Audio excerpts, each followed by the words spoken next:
Hello everyone, welcome back to Shivi Studyship. और हम यहाँ पर कवर कर रहे हैं घटना चक्र मॉडर्न इंडियन हिस्ट्री। और आज हमारा टॉपिक होने वाला है regional states Punjab and Mysore. तो आज हमारे जितने भी जो क्वेश्चन जो एमसीक्यू होने वाले हैं वो हमारे सारे इसी टॉपिक से होंगे। और ये सारे ही जो एमसीक्यू वाला पार्ट है ये बहुत इंपॉर्टेंट है, चाहे आप किसी भी एग्जाम के लिए प्रिपेयर कर रहे हो। ये जो घटना चक्र है इसमें आपको सभी तरह के जो क्वेश्चन है वो मिल जाएंगे, जो पहले भी काफ़ी बार एग्जाम्स में आ चुके हैं। और यही क्वेश्चन है कि आपको बदल बदल के इन्हीं को रिपीट करके या क्वेश्चन को कुछ अलग तरीके से फ्रेम करके आपको फिर से देखने के लिए मिल सकते हैं। तो इसीलिए ये जो बुक है ये आपके लिए बहुत इंपॉर्टेंट रहेगी। अगर आप पूरी बुक पढ़ लेते हैं और आपने पहले से भी हिस्ट्री को पढ़ा हुआ है तो आपके लिए ज़्यादा मुश्किल नहीं रहेगा। तो चलिए स्टार्ट करते हैं।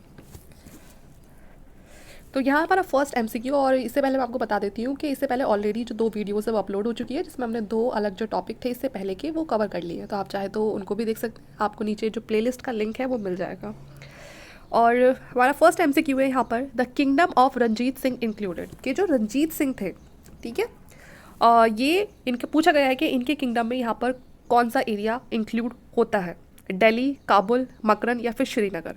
तो जिन्होंने पढ़ा हुआ है, जिसने अगर रंजीत सिंह के बारे में थोड़ा बहुत ही पढ़ा है तो उनको ये बात ज़रूर पता होगी कि यहाँ पर उनके जो एरिया में आता था वो था श्रीनगर। तो ऑप्शन नंबर डी आपका सही हो जाएगा, श्रीनगर। ये जो पैराग्राफ है ना ये बहुत इंपॉर्टेंट है, क्योंकि अब जैसे कि एक बार ये क्वेश्चन आ गया रंजीत सिंह का जो किंगडम है वो कौन से एरिया में है यहाँ पर। अब इससे थोड़ा आसपास के जो क्वेश्चन है रंजीत सिंह के वो बन सकते हैं, वो आपको इस पैराग्राफ से आपकी बहुत ज़्यादा हेल्प हो जाएगी। तो इसलिए इस पैराग्राफ में जो भी फैक्ट्स दे रखे हैं आप उनको अच्छे से देखें, हो सके तो आप उनके नोट्स भी बना सकते हैं। तो Ranjit Singh was born on 30 November 1780 in the home of Mahasingh. जो इनके फादर थे उनका नाम महासिंह था और ये शुक्र चकिया मिशल से बिलोंग करते थे। On 25 April 1809 the treaty of Amritsar took place between Maharaja Ranjit Singh and British. तो इनके टाइम की जो एक ट्रीटी है वो बहुत ही ज़्यादा फेमस है, जिस ट्रीटी का नाम है ट्रीटी ऑफ अमृतसर। तो पूछ लिया जाता है कि जो ट्रीटी ऑफ अमृतसर है किसके बीच में हुई थी, तो किनके बीच में हुई थी, महाराजा रंजीत सिंह और ब्रिटिशर्स के बीच में हुई थी। कब हुई थी, तो 25 अप्रैल 1809 में। तो बिल्कुल पूरी डेट आपको याद रखनी है। The terms of this treaty prevented Singh from any further territorial expansion south of the Sutlej. इसमें क्या बोला था कि सतलुज के साउथ में आपको नहीं जाना। ब्रिटिशर्स ने क्या कहा, इधर आप रहिए इस साइड नॉर्थ में और साउथ में हम रहेंगे, ठीक है, सतलुज को क्रॉस करके आप इधर नहीं आएंगे। But on the other hand, as Cunningham said, Ranjit Singh occupied authority to spread kingdom in the west. उसके बाद ये बता रखे है कि इन्होंने मुल्तान को एनेक्स किया 1818 में, कश्मीर को किया 1819 में, पेशावर को 1834 में। तो यहाँ पर जो गिवन ऑप्शन है उसमें कश्मीर नहीं है और इसीलिए हमने यहाँ पर श्रीनगर को चूज़ किया। ओके, तो ये सारे ही आप याद रखना कि इन्होंने किस एरिया को कब यहाँ पर एनेक्स किया था। ओके, तो चलिए नेक्स्ट पे चलते हैं। सेकेंड क्वेश्चन है यहाँ पर, to which misl did Ranjit Singh belong. तो जो रंजीत सिंह थे ये किस मिसल से बिलोंग करते थे, तो ये यहाँ पर हमने ऊपर ही देखा, इनके जो फादर थे वो महासिंह, वो कौन से मिसल से बिलोंग करते थे, तो शुक्र चकिया। तो ये भी उसी से, तो ऑप्शन नंबर ए आपका यहाँ पर सही हो जाएगा। थर्ड है, capital of kingdom of Maharaja Ranjit Singh was. तो जो महाराजा रंजीत सिंह थे उनकी किंगडम की कैपिटल क्या थी, तो उनकी किंगडम की जो कैपिटल थी वो थी लाहौर। क्या थी, लाहौर, ध्यान रखना लाहौर, ठीक है, अमृतसर के साथ कंफ्यूज मत हो जाना, लाहौर थी इनकी कैपिटल। यहाँ पर पढ़ लेते हैं ये क्या लिखा हुआ है, Zaman Shah invaded Punjab in 1798 while returning his cannon had fallen in the Chenab river. अब जो जमन शाह था इसने पंजाब को इन्वेड किया था 1798 में। जब ये वापसी कर रहा था तो उसके जो कैनन थे वो चिनाब रिवर में गिर जाते हैं। Ranjit Singh return them safely to Lahore. और यहाँ पर ये जो रंजीत सिंह होते हैं ये इनको सेफली लाहौर भिजवा देते हैं। Hence Zaman Shah permitted him to occupy Lahore. और यही देखते हुए जो जमन शाह है वो इनको क्या बोलते हैं कि भाई ठीक है लाहौर आप रखो। इन जुलाई 1799 he sees Lahore and declared capital, ठीक है, और 1799 में ये लाहौर को पूरी तरह से सीज कर लेते हैं और इसे डिक्लेयर कर देते हैं अपनी capital. He captured Amritsar from भंगी मिसल। कोई पूछेगा कि भाई अमृतसर है वो किससे कैप्चर किया था इन्होंने, तो वो किया था भंगी मिसल से 1805 में। After that he establish Lahore as a political capital of Punjab and Amritsar as a religious capital of Punjab. Okay, तो ये ध्यान रखना कि लाहौर इन्हें किससे मिला था, तो जमन शाह से मिला था। कब इसको इन्होंने अपनी कैपिटल बनाया, तो 1799 में बनाया। क्वेश्चन नंबर 4 है, at which place did Raja Ranjit Singh set up the Adalat Ala. तो राजा रंजीत सिंह ने अदालत आला को सेटअप किया था, पूछा वही गया है कि कहाँ पर किया था, तो ये किया था लाहौर में। कहाँ किया था, लाहौर में। तो ऑप्शन नंबर बी यहाँ पर आपका सही हो जाएगा, लाहौर। तो Maharaja Ranjit Singh set up the Adalat Ala at Lahore which heard appeals from the district and the provincial courts. Question number 5 है, Ranjit Singh got famous Kohinoor diamond. तो ना रंजीत सिंह को फेमस कोहिनूर डायमंड भी मिला था, किससे मिला था, तो ये मिला था शाह सूजा से। किससे मिला था, तो शाह सूजा से मिला था। ये देख लेते हैं इनके बारे में। Punjab was the part of the Ahmad Shah Abdali territory, ठीक है, but in 1773 after his death most of the area of his empire was occupied by the Sikh misl leaving Kashmir, Multan and some other smaller regions. देखिए जो पंजाब था उस पर पहले जो पार्ट था वो अहमद शाह अब्दाली टेरिटरी का था, जो उधर साइड में पूरा काबुल अफगानिस्तान जो सब रूल कर रहे थे, तो ये अहमद शाह अब्दाली की टेरिटरी का ही पार्ट था पंजाब। लेकिन जैसे ही इसकी डेथ होती है 1773 में, तो उसका जो एरिया होता है, मोस्ट ऑफ द एरिया उसकी जो एम्पायर का होता है, उसे कौन ऑक्यूपाई कर लेता था? जो सिख मिसल्स होती हैं बहुत सारी, वो कर लेती हैं। Leaving Multan, Kashmir and some other smaller regions, Ranjit Singh got the opportunity to consolidate his empire as a Afghan were engage in internal fight. उस टाइम पे जो अहमद शाह अब्दाली था ये कौन था? ये एक अफगान था। और जैसे कि हम सबको पता है कि जैसे ही गद्दी पे से जो किसी की अगर डेथ हो जाती है किसी कारणवश, मतलब कुछ भी हो जाता है, और वो जो थ्रोन है वो खाली हो जाता है, तो उसको संभालने वालों के लिए लाइन लग जाती है और सबकी नज़र होती है कि अगला जो रूलर है वो मुझे बनना चाहिए, मुझे बनना चाहिए। तो ये जो अफगान थे ये इसी में बहुत ज़्यादा बिजी थे अपनी जो इंटरनल फाइट्स में। इसी चीज़ का फ़ायदा उठाते हैं रंजीत सिंह। इन 1800 AD शाह सूजा, जो ग्रैंड सन थे किसका? अहमद शाह अब्दाली का, ये काबुल के थ्रोन पर बैठता है। बट शाह महमूद, अब शाह सूजा का ही भाई होता है शाह महमूद, है ना, ये चाहता था कि भाई मैं बैठूँ, ठीक है, along with powerful Barakzai chieftain Fateh Khan. तो ये जो उनका भाई होता है शाह सूजा का, शाह महमूद, ये कुछ लोगों के साथ मिलकर, फतेह खान, दोस्त मोहम्मद के साथ मिलकर शाह सूजा को थ्रोन पर से हटा देता है और ऑक्यूपाई कर लेता है कश्मीर को और पेशावर को। On that occasion Shah Shuja asked Ranjit Singh for help and presented him Kohinoor. तो इसी टाइम पे जो शाह सूजा है वो मदद के लिए रंजीत सिंह के पास आता है और वो बोलता है कि तुम मेरी मदद करो, और वो उसको क्या प्रेजेंट करता है? उसको इसके बदले वो कोहिनूर देता है, ठीक है। तो ये पूरा का पूरा आपको याद रखना है। ये मेन बात तो बस यही है कि जो आपको याद रखनी है, कोहिनूर उन्हें कहाँ से मिला था? तो कोहिनूर उन्हें शाह सूजा से मिला था, और शाह सूजा के बारे में ये याद रख लेना कि वो अहमद शाह अब्दाली का ग्रैंडसन था जिसकी रंजीत सिंह ने मदद करी थी थ्रोन के लिए। Question number 6, who among the following has said God intended me to look upon all the religious with one eye, that is why he took away the light from the other. देखिए जो महाराजा रंजीत सिंह थे उनकी ना एक ही आँख की रोशनी थी, ठीक है ना, दूसरी आँख से उनको दिखाई नहीं देता था। तो इसीलिए ये जो लाइन है ना ये उन्होंने ही कही थी कि उन्होंने कि जो भगवान है उन्होंने मेरी एक आँख इसीलिए छीन ली जिससे कि मैं एक आँख की जो मेरी रोशनी है ना उससे मैं सभी लोगों को बराबर देख सकूँ, मतलब उनके अंदर किसी भी तरह के रिलीजन को लेकर कोई भी किसी भी तरह की कोई मतभेद पैदा ना हो। तो यहाँ पर ऑप्शन नंबर ए आपका सही हो जाएगा, Maharaja Ranjit Singh. The above statement was made by Maharaja Ranjit Singh. Ranjit Singh का वही जन्म देखिए 13 नवंबर 1780 में हुआ था Gujranwala. When he was only 12 years old, his father Mahasingh died. A council of regency governed administration from 1792 to 1797, which included his mother-in-law, Diwan Lakhpat Rai. He assumed the power directly in 1797.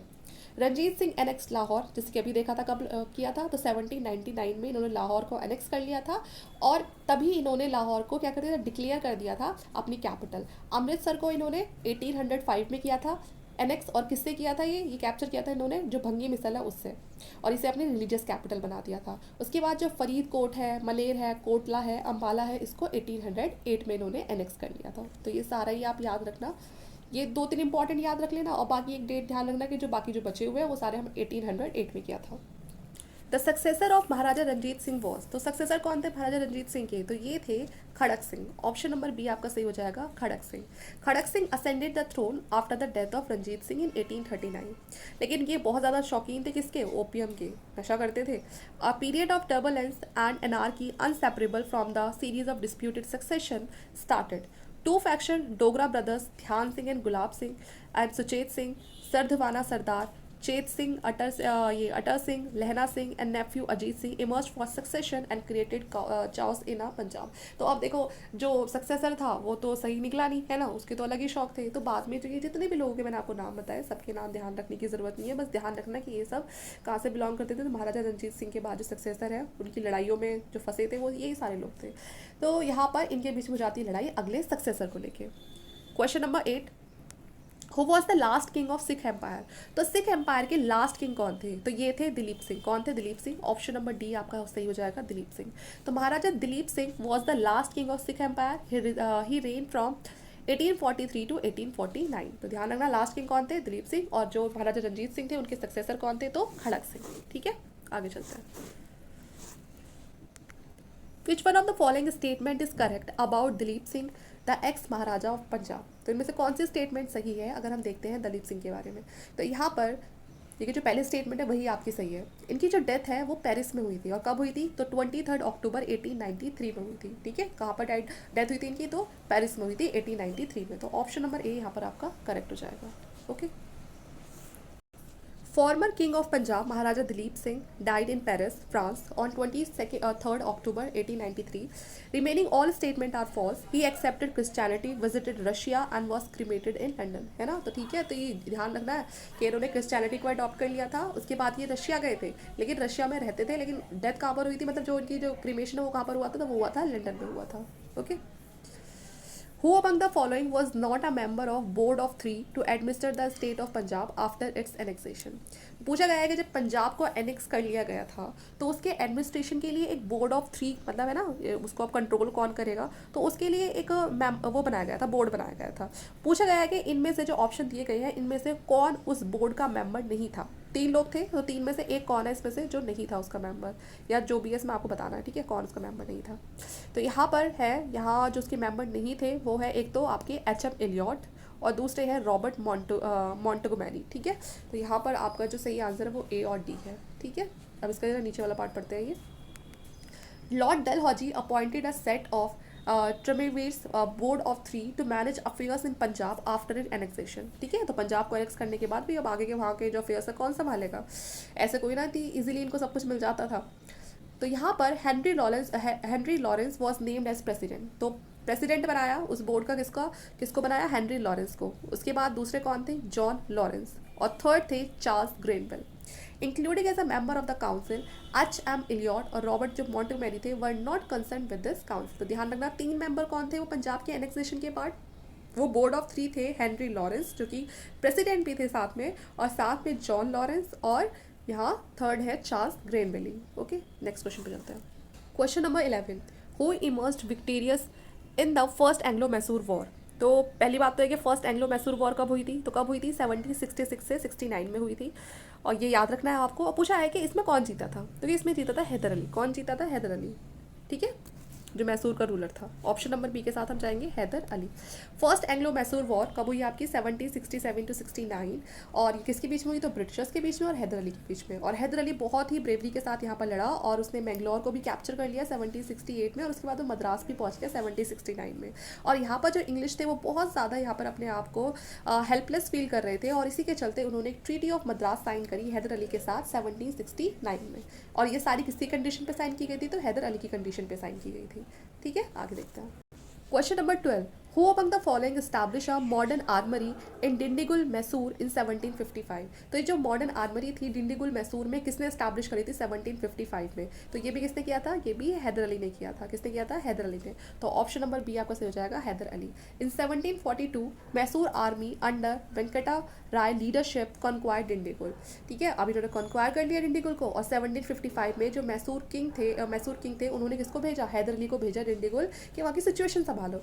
Haider Ali ने occupied करा डिंडीगुल को और उसको convert कर दिया एक fort में, और जिसमें उन्होंने कुछ जो सिपाही पोस्ट वगैरह थी वो मतलब लोग तैनात कर दिए। अभी हमारा हो चुका है फोर्ट, क्योंकि लेटर और he become the ruler of Mysore, और उसके बाद वो मैसूर के क्या बन गए? रूलर बन गए। In 1777 Hyder Ali appointed Purshana Mir Sahib as the governor of Dindigul. ठीक है, ध्यान रखना कि जो ये बस मेन तो यही है कि जो मॉडर्न आर्मरी है डिंडीगुल में वो किसने शुरू करवाई? तो वो हैदर अली ने शुरू करवाई। आगे देखते हैं। Question number 13, British general who defeated Hyder Ali in a war of Porto Novo. तो पूछा गया है कि कौन सा ब्रिटिश जनरल था जिसने हैदर अली को हराया? किसमें? जो पोर्टोनोवो वॉर हुआ था, वॉर ऑफ पोर्टोनोवो, उसमें किसने हराया था? कौन सा ब्रिटिश जनरल था वो? कैप्टन पॉपम, सर आयरकूट, आगे देखते हैं, सर हेक्टर मुनरो, या फिर जनरल गोदद। तो यहाँ पर जो सही आंसर है वो है आपका ऑप्शन नंबर बी। ठीक है, sir Eyre Coote, option number B. तो जो वॉर ऑफ पोर्टोनोवो हुई थी उसमें सर आयरकूट ने हराया था किसको? हैदर अली को। आगे देखते हैं, यहाँ पर ये वाला पार्ट इंपॉर्टेंट है, इसको पढ़ते हैं अच्छे से। Before this war Haidar Ali made a front against the British with the Maratha and Nizam, and in July 1780 Hyder Ali seized Karnataka and laid the siege of Arcot by defeating the British army under Colonel Bailey. The British segregated Nizam and Maratha from Haidar. देखिए जो निज़ाम और मराठा ने वादा किया था कि वो क्या नाम है, हैदर अली की के साथ खड़े होंगे, ठीक है ना, और एक साथ मिलके वो अंग्रेज़ों को हराएंगे। अब अंग्रेज़ों ने क्या करा, इनको सबको अलग कर दिया, निज़ाम और मराठा को हैदर से अलग कर दिया। अब यहाँ पर हैदर को, भाई उसने तो सोचा ही नहीं था कि ऐसा कुछ हो जाएगा। Hyder Ali fought with general Eyre Coote in 1781 during Anglo Mysore war. और इसमें क्या हुआ था, British defeated Hyder Ali in a war of Porto Novo. तो अगर देखिए सेकेंड एंग्लो मैसूर की जगह अगर आपसे वॉर ऑफ पोर्टनोवो पूछा जाता है तो ये दोनों एक ही चीज़ है, ठीक है, ध्यान रखना आप। तो इसमें कौन हार गया था, हैदर अली हार गया था, क्योंकि इसमें जो निज़ाम और मराठा है उन्होंने मदद करने से मना कर दिया था हैदर अली की, ठीक है। Question number 14, Tipu Sultan set up his capital eight. तो टीपू सुल्तान ने अपनी जो कैपिटल है वो कहाँ पर सेटअप की थी, श्रीरंगपट्टनम, ठीक है ना। ऑप्शन नंबर ए आपका सही हो जाएगा। Tipu Sultan set up his capital at Srirangapatna and was the founder member of Jacobin club. तो पूछ रहा था कि जो जैकोबिन जो क्लब है उसका फाउंडिंग मेंबर कौन है, तो वो कौन है, वो टीपू सुल्तान है। और साथ में इसने प्लान किया था ट्री ऑफ लिबर्टी को, जो एक सिंबल था अलायंस बिटवीन फ्रांस और मैसूर का, ठीक है। तो इसने फ्रांस के साथ मिलकर अपनी एक आर्मी तैयार करी थी। अपनी आर्मी को इसने जो फ्रांस का मॉडल है उस पर अपनी आर्मी को तैयार करवाया था। He sent his delegate for maintaining fruitful relation with contemporary foreign state. जो बाहर विदेश के जो लोग थे, बाहर विदेशों में रहने वाले, मतलब जो विदेशी मतलब क्या कहेंगे, जो फॉरेन कंट्रीज थी उनके साथ इसने काफ़ी अच्छे रिलेशन रखे कि पता नहीं कब जरूरत पड़ जाए ब्रिटिशर्स के खिलाफ लड़ने के लिए। ही established embassies in foreign countries on the modern line. Question number 15, who among the following Indian ruler established embassies in foreign countries on modern line. तो अभी पढ़कर आए हैं, तो ये काम किसने किया था, टीपू सुल्तान ने। तो ऑप्शन नंबर डी आपका आंसर हो जाएगा, टीपू सुल्तान ने। किस किस के साथ किया था, तो इजिप्ट, फ्रांस, टर्की, ठीक है। Question number 16, Tipu Sultan defeated British army इन 1788। तो देखिए जो टीपू सुल्तान है उसने जो ब्रिटिशर्स की आर्मी है उसको डिफीट कर दिया था 1780 में। तो 1780 में ये कहाँ पर किया था, तो ये किया था पोलीलूर। कहाँ पर किया था, पोलीलूर, ठीक है। तो Tipu Sultan defeated British army in 1780 at Pollilur. Siege of Arcot was done in 1780 by Hyder Ali. तो देखिए जो आरकोट है उसको सीज कर लिया गया था 1780 में, और ये किसने किया था, ये हैदर अली ने किया था।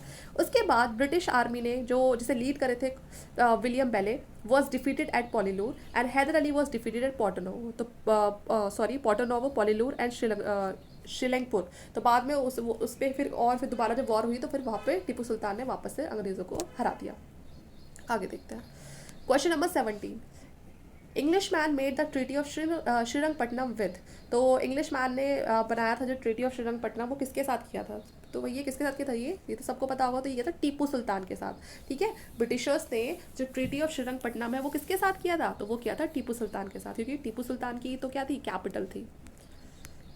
थर्ड एंग्लो मैसूर वॉर के टाइम पे ये हुआ था। थर्ड एंग्लो मैसूर वॉर कब हुई थी, तो 1790 से 92 के बीच में हुई थी। और ये किस ट्रीटी पर खत्म हुई थी, तो ट्रीटी ऑफ श्रीरंगपट्टनम करके खत्म हुई थी। और ये जो ट्रीटी है किसके बीच में हुई थी, क्योंकि थर्ड जो एंग्लो मैसूर वॉर है उसको कौन लड़ रहा था, तो वो टीपू सुल्तान लड़ रहा था। और उसके साथ ब्रिटिशर्स कौन थे, उनमें जो कमांडेंट था वो था कॉर्नवालिस, ठीक है। According to the treaty half of the territories of Tipu were snatched away from him and divided among Marathas British and Nizam. तो ये बड़ी गलत चीज़ हुई कि ज़्यादा जो टेरिटरीज थी वो टीपू के हाथ से यहाँ पर जा चुकी थी, और वो किसके बीच में बट गई, वो मराठास, ब्रिटिशर और निज़ाम। मराठा और निज़ाम को क्यों मिली, क्योंकि इन लोगों ने शुरू में धोखा कर दिया था टीपू के साथ। तो वो धोखा करने के लिए कुछ तो चाहिए ना भाई, जो ब्रिटिशर्स की उन्होंने बात मानी है तो उसके बदले उन्हें कुछ तो चाहिए। तो ब्रिटिशर्स को जो भी हाथ लगा उसको थोड़ा थोड़ा मराठा और निज़ाम को भी दे दिया।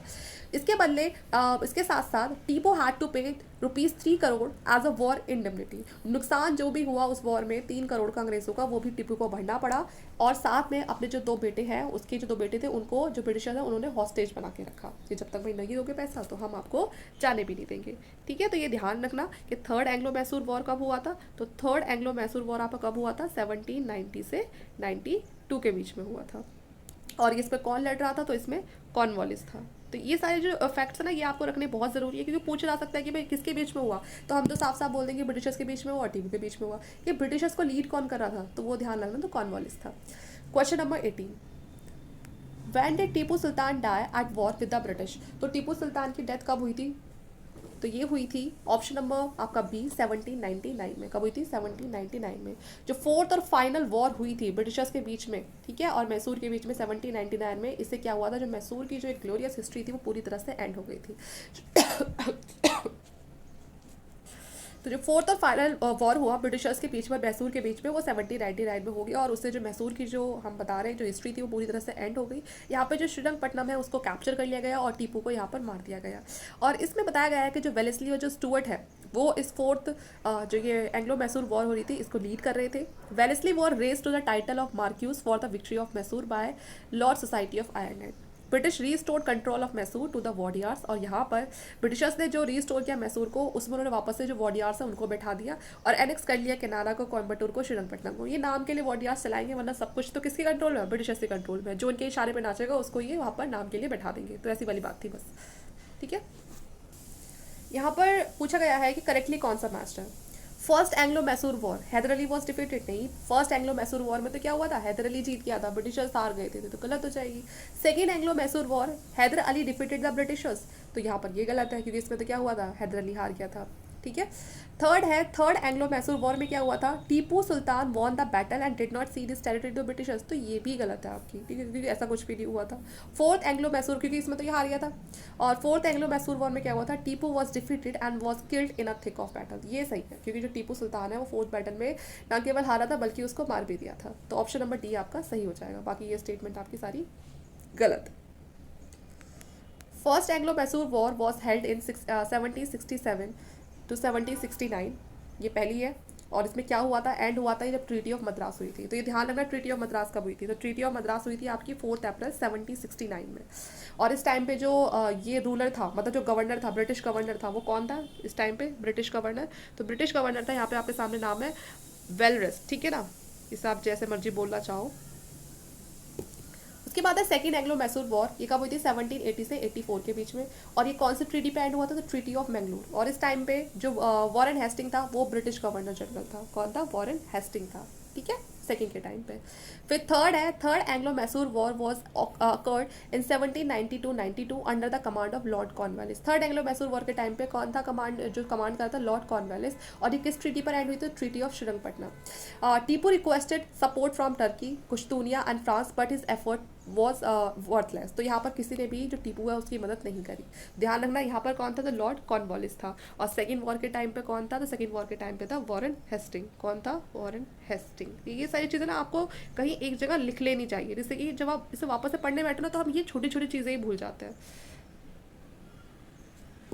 फोर्थ है यहाँ पर, फोर्थ एंग्लो मैसूर वॉर में 1799 में, और ये लॉर्ड वेलेस्ली ने इसको पूरा संभाला था।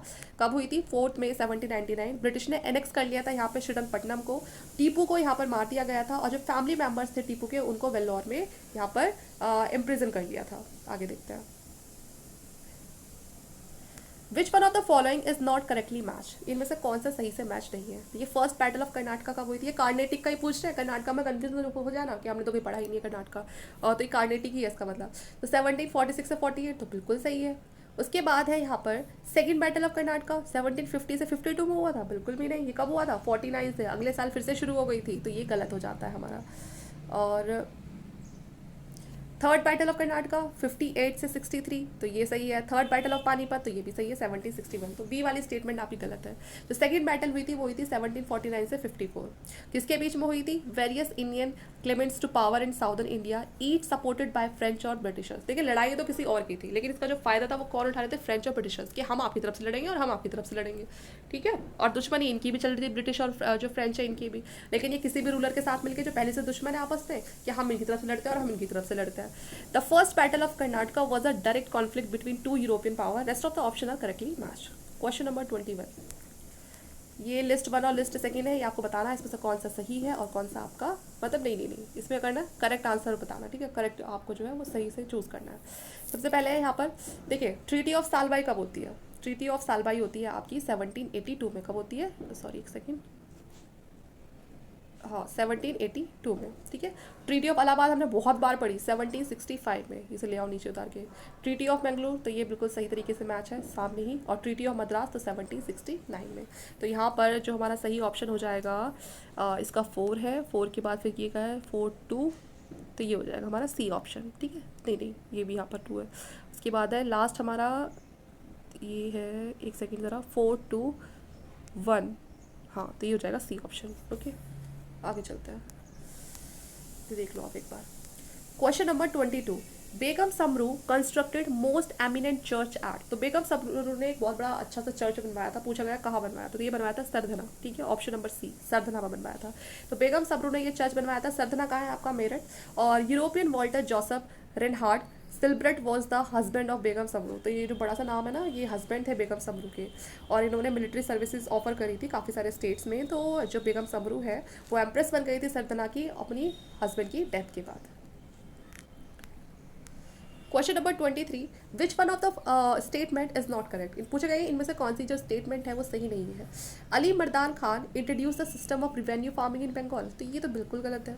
उसके बाद है option number B, Maharaja Ranjit Singh set up modern foundries to manufacture cannon at Lahore, तो ये सही है ना, क्योंकि वो भी मॉडर्न लाइन पे ही उन्होंने अपनी जो आर्मी है उसको बनाना शुरू किया था। Sawai Jai Singh of Amber had Euclid's elements of geometry, ये भी बिल्कुल सही है, जो जय सिंह थे उन्होंने बहुत कुछ बनवाया, ठीक है। Sultan Tipu of Mysore gave money for the construction of the idol of the goddess Sharada in Sringeri temple, तो ये भी सही है, जो टीपू ऑफ मैसूर थे इन्होंने गॉडेस शारदा की मूर्ति के लिए काफ़ी सारा जो कंस्ट्रक्शन में काफ़ी ज़्यादा जो मनी है वो दी थी, तो ये सही नहीं है, ये नहीं है, बाकी सारे स्टेटमेंट सही है आपकी। Maharaja Ranjit Singh set up ordnance at Lahore Amritsar to manufacture cannon, और बाकी ये स्टेटमेंट भी आपकी सही है। ही स्टैब्लिश ऑब्जर्वेटरी, ध्यान रखना कहाँ पर बनवाई थी सवाई जय सिंह ने, जैसे आप जंतर मंतर कह सकते हो, Jaipur, Delhi, Varanasi. Tipu Sultan provided money for the construction, जो हमने पढ़ लिया। जो क्रेडिट जाता है introducing revenue farming in Bengal का, वो किसको जाता है, वो जाता है मुर्शिद कुली खान को, ना कि अली मर्दान खान को। किसको जाता है, मुर्शिद कुली खान को जाता है। Question number 24, consider the following statement, बताना है कौन सी स्टेटमेंट यहाँ पर हमारी सही है। पहली स्टेटमेंट है यहाँ पर, in the third battle of Panipat Ahmad Shah Abdali defeated Ibrahim Lodhi, तो ये तो इब्राहिम लोधी यहाँ पर कहाँ से आ गया भाई, बैटल तो ये अहमद शाह अब्दाली और मराठाओं के बीच में हुई थी, ये यहाँ पर क्या कर रहे हैं, अपने आप गलत है। सेकेंड है, Tipu Sultan was killed in the third Anglo Mysore war, भाई अगर Tipu Sultan third Anglo Mysore war में ही मर गए थे तो फोर्थ फिर किसने करी थी, तो ये भी गलत हो जाता है। थर्ड है, Mir Jafar entered in conspiracy with the English for the defeat of Nawab Sirajuddaula in the battle of Plassey, ये बिल्कुल सही है।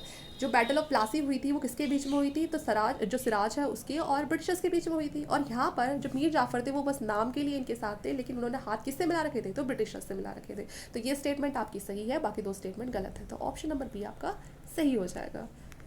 तो ये मैंने आपको ऊपर बता दिया कि थर्ड बैटल जो पानीपत वाली हुई थी वो अहमद शाह अब्दाली और मराठाओं के बीच में हुई थी, जिसमें अहमद शाह अब्दाली ने मराठाओं को हरा दिया था। सेकेंड है, टीपू सुल्तान फोर्थ एंग्लो मैसूर वॉर में उनकी डेथ हुई थी, ना कि मतलब उनको किल कर दिया गया था, बल्कि थर्ड एंग्लो मैसूर वॉर में। प्लासी के टाइम पे जो मीर जाफर है उन्होंने ब्रिटिशर्स को सपोर्ट किया था सिराज को हराने के लिए, ठीक है। तो यहाँ पर देखो ये हमारा पूरा का पूरा जो ये टॉपिक है ये कंप्लीट हो गया है। जो नेक्स्ट टॉपिक रहेगा वो हमारा गवर्नर और वाइस रॉय के लिए रहेगा। ये हमारा मैसूर और पंजाब से जो भी क्वेश्चंस इसमें आ चुके हैं या हो सकता है आपको आने वाले एग्जाम्स पे देखने के लिए मिले, तो वो सारे यहाँ पर कवर हो गए हैं। वीडियो अगर आपको अच्छा लगे तो प्लीज़ चैनल को सब्सक्राइब कर देना और वीडियो को लाइक कर देना। आप चाहे तो मेरे टेलीग्राम ग्रुप से भी जुड़ सकते हैं, उसका जो लिंक है वो आपको नीचे डिस्क्रिप्शन बॉक्स में मिल जाएगा। वहाँ ये सारी वीडियोज़ मैं टाइम पर शेयर करती हूँ, तो आपको ईजी हो जाएगा, वहाँ जाके आप इजीली ये जो वीडियोज़ है वो आपको सारी मिल जाएंगी। साथ में कुछ अगर इंपॉर्टेंट कुछ नोट्स हो सकते हैं, PDF हो सकते हैं, तो मैं वो भी वहाँ पर शेयर करती हूँ। तो आप जो ये शिवी स्टडीशिप है, अगर आप इसका मेंबर बनेंगे तो मुझे बहुत ज़्यादा खुशी होगी, और इसके लिए आपको कुछ नहीं करना है, बस चैनल को सब्सक्राइब करना और नीचे जाएंगे तो वहाँ पर टेलीग्राम मिल जाएगा, सीधा वहाँ से आप मुझसे जुड़ जाएंगे। Thank you.